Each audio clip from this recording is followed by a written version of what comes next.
सुनो हो यूपी के झाटू रंगदार, तू कितनो कट्टा बंदूक चलेबो लेकिन तारा कट्टा बंदूक से एगो बिहारी ना डराई। और जब मार पड़े लगी नु बबुआ तो कोनो उत्तर प्रदेश के लोग गार ना हिलाई।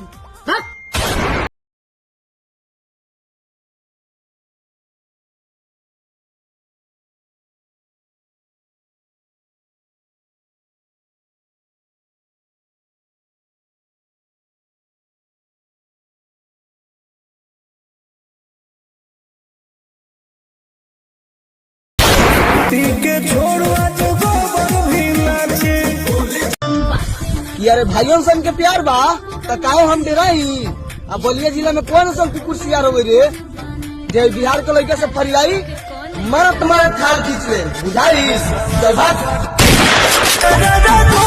चले चाहे हमार जिला हारा नहीं है। पुलिस ना थाना आ ना यहाँ के सरकार रोकेला। ई बलिया जिला करे जा, यहाँ के लड़का सरियाम बीच बाजार में ठोकेला।